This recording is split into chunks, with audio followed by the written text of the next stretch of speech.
Jika perbuatan itu menyebabkan cacat, luka berat, atau kematian, ancamannya naik drastis. Jadi penjara maksimal 1 tahun 6 bulan atau denda kategori 3, yaitu 50 juta rupiah.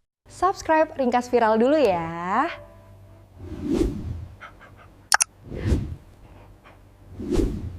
Oke, mari kita bedah ini deh. Anda pasti pernah kan lihat berita soal kekerasan pada hewan? Entah itu kucing, anjing yang disiksa, terus kita semua rame-rame geram di media sosial, tapi ujung-ujungnya sering ada perasaan, kok hukumannya ringan banget sih? Nah, tumpukan sumber yang Anda berikan hari ini nunjukin ada perubahan yang fundamental banget di hukum Indonesia soal ini. Kita akan gali tuntas KUHP baru, khususnya pasal 337, yang ternyata bukan cuma naikkan denda, tapi mengubah total cara negara melihat hewan.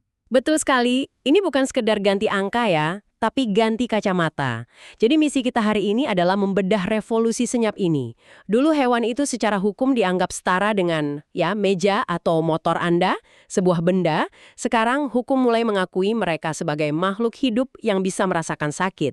Kita akan lihat setajam apa sih taring hukum yang baru ini, apa saja terobosannya, dan yang paling penting, di mana tantangannya. Oke, kita mulai dari akarnya dulu deh, biar paham kenapa perubahannya sedrastis ini. KUHP lama kita kan peninggalan Belanda, namanya Wetboek van Strafrecht. Di situ, hewan itu statusnya zaak atau benda bergerak.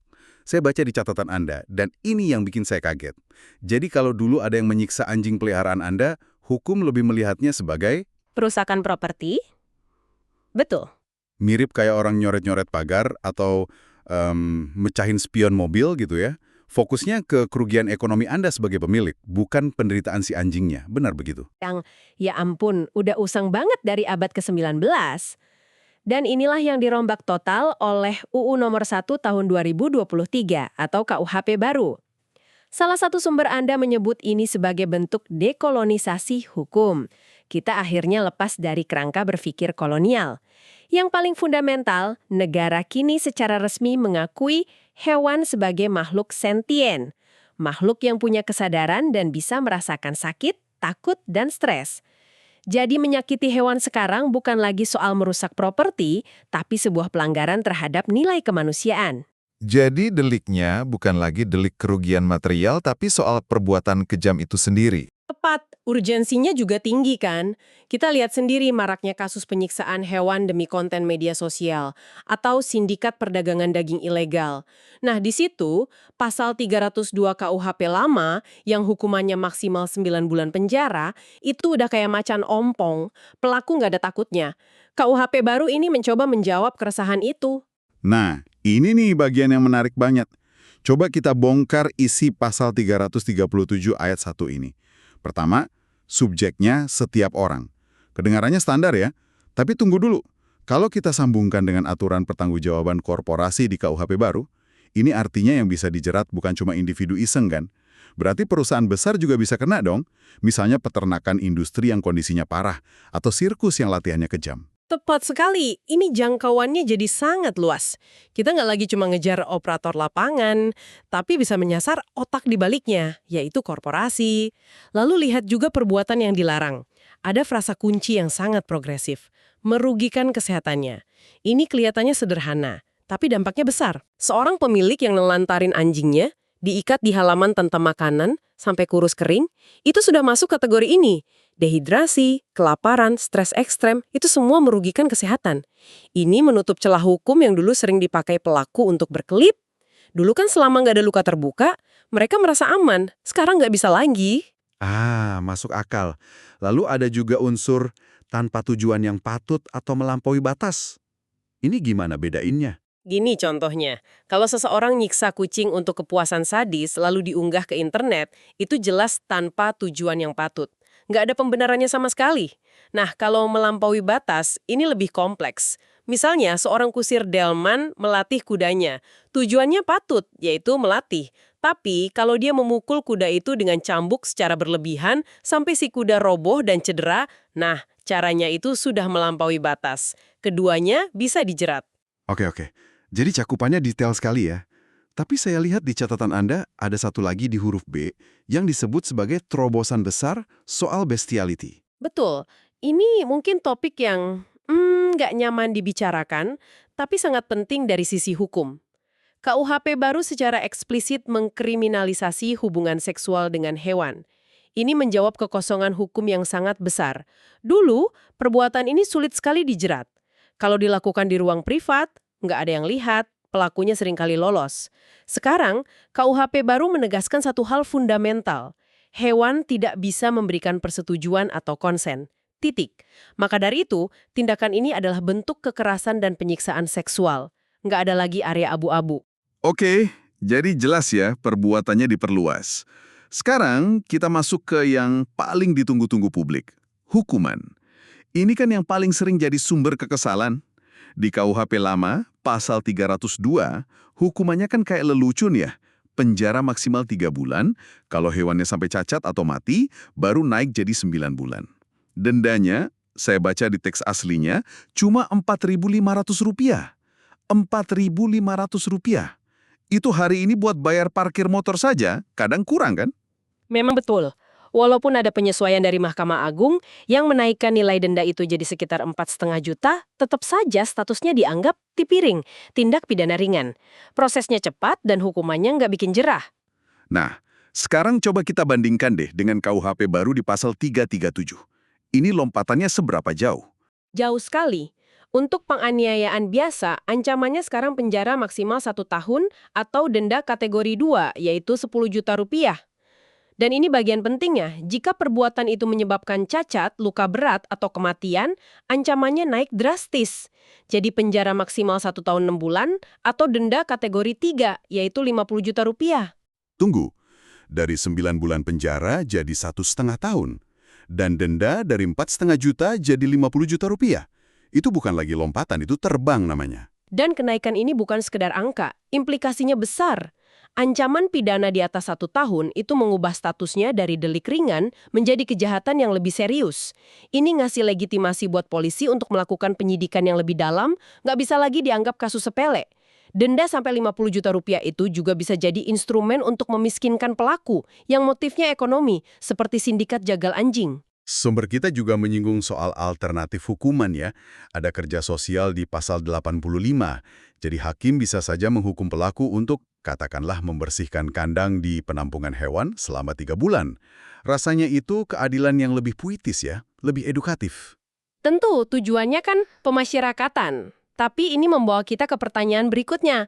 Oke, pelakunya dihukum berat. Terus bagaimana nasib korbannya? Si hewannya? Apa gunanya pelaku didenda 50 juta kalau hewannya tetap tersiksa di tangan dia? Nah, itu dia. Saya juga lihat di catatan Anda soal pasal 337 ayat 3. Ini luar biasa sih. Di situ disebutkan, hakim punya wewenang untuk merampas hewan itu dari pelaku dan menempatkannya di tempat yang lebih layak. Ini kan solusi buat masalah yang selama ini buntu, di mana korban kekerasan malah dikembalikan lagi ke pelakunya. Persis. Ayat ini menyediakan mekanisme penyelamatan atau rescue yang dilegalkan. Kalau kita lihat dari gambaran besarnya, ini adalah momen ketika negara memperluas perannya sebagai pelindung, atau dalam istilah hukumnya, state parens patria. Oh, jadi negara di sini perannya kayak wali atau orang tua asuh gitu ya. Kalau orang tuanya, yaitu pemiliknya, berlaku kejam, negara bisa turun tangan mengadopsi hewan itu untuk melindunginya. Betul. Hewan tidak lagi dianggap barang bukti yang harus dikembalikan, tapi korban yang butuh rehabilitasi. Oke, aturannya ada, mekanisme penyelamatan ada, hukuman berat. Tapi saya kepikiran, ini semua kan butuh bukti. Kalau nggak ada saksi mata gimana? Misal, ada orang nemu anjing mati di pinggir jalan dengan luka-luka. Pemiliknya bisa saja berkelit bilang hewannya jatuh. Di situ mentok dong. Itu pertanyaan krusial, dan jawabannya ada di pembuktian ilmiah. Disinilah peran forensik veteriner menjadi vital. Sama seperti pada manusia, pada hewan juga ada yang namanya visum et repertum. Versi hewannya disebut VRVET. Dokumen hasil visum inilah yang jadi alat bukti surat atau keterangan ahli di pengadilan. Dokter hewan forensik bisa melakukan nekropsi atau bedah bangkai untuk menjawab pertanyaan-pertanyaan penyidik. Wah, jadi kayak CSI, tapi untuk hewan. Contoh kasusnya ada? Sumber Anda memberikan contoh nyata yang sangat bagus, kasus pembunuhan beberapa kucing di Dau, Malang beberapa waktu lalu. Di sana, tim forensik dari Fakultas Kedokteran Hewan Universitas Brawijaya turun tangan. Hasil nekropsi mereka jadi bukti kunci yang mematahkan alibi pelaku. Mereka bisa menemukan, misalnya, ada pendarahan di bawah kulit yang hanya bisa terjadi kalau pukulan dilakukan saat kucing masih hidup. Mereka bisa membedakan luka sebelum kematian dengan luka setelah kematian. Bukti inilah yang membuat pelaku nggak bisa mengelak lagi. Luar biasa. Jadi sains benar-benar bisa jadi suara bagi hewan yang tidak bisa bicara. Tapi pasti ada tantangannya kan? Tentu, tantangannya besar. Jumlah ahli forensik veteriner di Indonesia masih sangat sedikit. Aparat penegak hukum di tingkat bawah, di polsek-polsek misalnya, seringkali belum paham prosedurnya. Kadang bangkai hewan yang jadi barang bukti utama sudah keburu dibuang atau dikubur, padahal itu adalah TKP-nya. Belum lagi soal anggaran. Biaya visum dan nekropsi itu nggak murah. Ini PR besar untuk implementasi di lapangan. Jadi, setelah kita lihat semua kemajuan ini, dari filosofi, pasal baru, hukuman berat, sampai pembuktian ilmiah, apa masalahnya selesai? Ternyata, sumber-sumber Anda menyoroti ada satu plot twist atau kerumitan hukum yang bisa bikin hukum baru ini sedikit tumpul. Betul, ini masalah yang cukup serius, yaitu potensi konflik norma antara KUHP baru dengan undang-undang lain. Ini memunculkan perdebatan tentang asas hukum lex specialis derogat legi generali. Intinya sih, hukum yang lebih khusus akan mengalahkan hukum yang lebih umum. Kedengarannya rumit. Bisa disederhanakan? Bisa. Bayangin deh ada dua aturan di rumah. Aturan umum. Siapapun yang mecahin piring hukumannya cuci piring seminggu. Lalu ada aturan khusus. Khusus untuk piring antik nenek, kalau ada yang mecahin hukumannya cukup bilang maaf. Kan nggak masuk akal. Harusnya yang khusus, yang lebih spesifik, hukumannya lebih berat dong. Nah, dalam kasus hukum hewan ini, yang terjadi malah kebalikannya. Loh, kok bisa? Di mana letak kebalikannya? Mari kita bedah angkanya. Menurut KUHP baru, yang hukum umum, kalau seseorang menyiksa anjing sampai mati, hukumannya maksimal 1,5 tahun penjara dan denda 50 juta rupiah. Tapi ada hukum khusus, yaitu UU Peternakan dan Kesehatan Hewan. Kalau perbuatan yang sama persis, menyiksa hingga mati, dilakukan terhadap hewan ternak seperti sapi, maka yang dipakai UU Peternakan ini. Dan di sana hukumannya hanya maksimal 6 bulan kurungan dan denda 5 juta rupiah. Papa, jadi menyiksa sapi sampai mati hukumannya bisa 3 kali lebih ringan daripada menyiksa anjing sampai mati. Padahal perbuatannya sama-sama kejam. Ini kan anomali yang aneh sekali. Tepat, ini adalah potensi ketidakadilan yang diciptakan oleh tumpang tindih peraturan. Pelaku penyiksaan hewan ternak bisa dapat diskon hukuman. Sumber Anda menyebutkan beberapa solusi. Pertama, interpretasi progresif dari hakim. Kedua, jaksa bisa pakai dakwaan berlapis.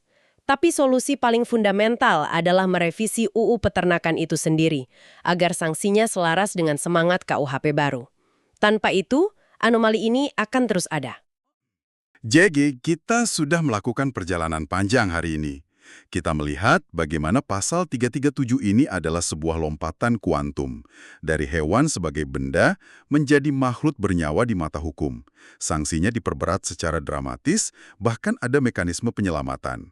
Tapi di sisi lain, efektivitasnya diuji oleh tantangan pembuktian di lapangan dan anomali hukum dengan UU Peternakan. Benar, ini langkah maju yang sangat penting dan patut diapresiasi. Tapi perjalanan penegakan hukumnya masih panjang. Butuh sinergi antara aparat, ahli forensik, aktivis, dan juga kesadaran masyarakat untuk mengawal agar hukum ini benar-benar bertaring. Sebelum kita tutup, ada satu pemikiran penutup yang sangat kuat dari sumber Anda yang rasanya penting untuk kita semua renungkan. Iya, ada sebuah teori kriminologi yang sudah diakui global namanya The Link. Teori ini menunjukkan korelasi statistik yang sangat kuat antara kekerasan pada hewan dengan kekerasan pada manusia. Banyak pembunuh berantai atau pelaku KDRT yang riwayat hidupnya menunjukkan mereka memulai dari menyiksa hewan saat kecil. Kekejaman pada hewan seringkali jadi lonceng peringatan pertama.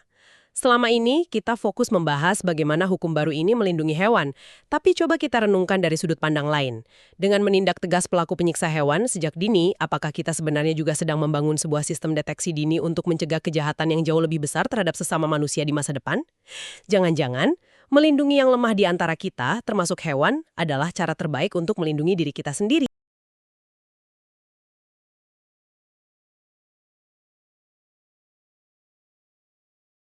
Nonton doang? Subscribe R Ingkas Viral dong.